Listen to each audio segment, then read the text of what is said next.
약식 기소가 뭔가요? 세상에서 가장 쉽게 설명해 주세요. 앞선 영상에서 기소유예를 검사가 해주는 선처라고 말씀을 드렸죠. 약식 기소는 용서 안 해줄 거야.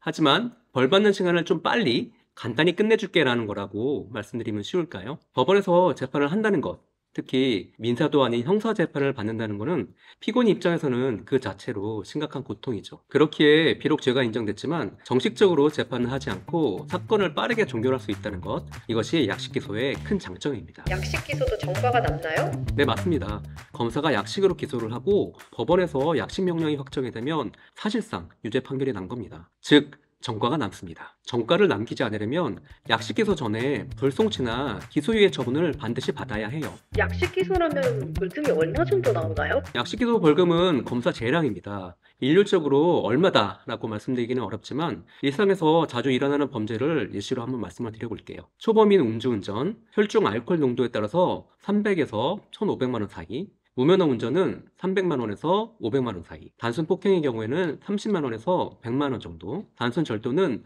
50만 원에서 300만 원, 경미한 사기 사건은 100만 원에서 500만 원. 이거는 어디까지나 일반적인 예시고요.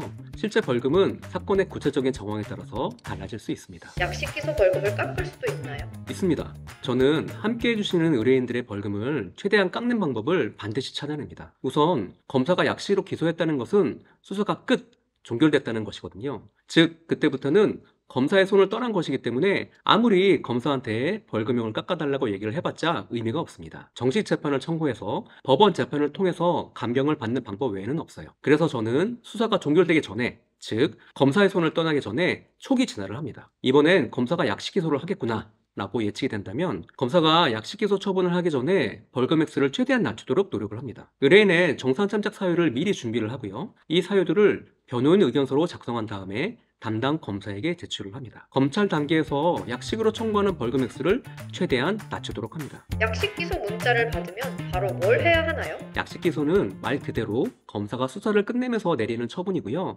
아직 확정된 것이 아닙니다. 검사가 약식으로 기소를 하면서 공소장을 법원에 제출하면 법원이 검토를 해서 약식 명령이라는 것을 내립니다. 피의자에게 약식 결정문을 등기로 보내주게 되는 것이죠. 피의자가 이 벌금을 인정하고 싶지 않다면 7일 안에 정식 재판을 청구할 수 있고요. 이 7일 이내에만 정식 재판을 청구할 수 있다는 것을 꼭 기억을 하셔야 합니다. 7일이 지나면 하고 싶어도 못하게 됩니다. 만약에 정식 재판을 청구하지 않으면 약식 명령이 확정이 되고 30일 내로 벌금을 납부하시면 됩니다. 즉, 약식 기소가 되었다는 검찰 쪽 문자를 받았다고 해서 특별히 해야 할 일이 별도로 있는 건 아니에요. 불복하겠다면 미리 재판을 준비해 두는 것이 굳이 해야 할 일이라면 할 일입니다. 빨리 끝나니까 억울해도 그냥 벌금 내고 끝내는 것은 어떨까요? 충분히 그런 생각이 드실 수 있다고 생각을 해요. 약식 기소는 어쨌거나 사건을 빨리 끝내는 지름길이기도 하니까요. 수사 단계에서 이미 예상했던 결과라던가 여러분이 원했던 결과라면 벌금이 너무 과도하지 않은 이상 약식 기소를 그대로 받아들이는 것이 편할 수 있습니다. 고민은 이럴 때 옵니다. 난 무죄를 받고야 말 테다. 기소유예는 무조건 받는다.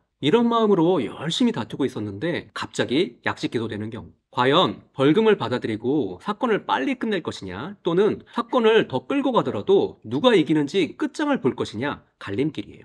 이때 여러분이 염두에 두셔야 할 것은 벌금형도 전과라는 기록을 남긴다는 것입니다. 이 기록은 어떤 사람들에게는 평생을 따라다니는 짙은 그림자가 될 수 있어요. 예를 들어서 공무원 시험을 준비하는 사람이라든지 현재 군인, 교사 같은 공무원들은 전과로 인해서 진급에 제한이 생기거나 징계를 받을 수도 있고요. 해외 출장이 잦은 사업가라면 비자 발급이 안 되는 문제가 생길 수도 있고, 정치인, 연예인, 사회적 명예가 중요한 직업 역시 경력에 치명적인 영향을 줄 수 있겠죠. 그러니 단순히 벌금 정도면 괜찮아 라고 넘길 상황이 아니라면 반드시 변호사와 상의하셔야 합니다. 정식 재판을 청구하든지 혹은 다른 길을 선택할지 변호사와 같이 심도 있게 고민해야 합니다.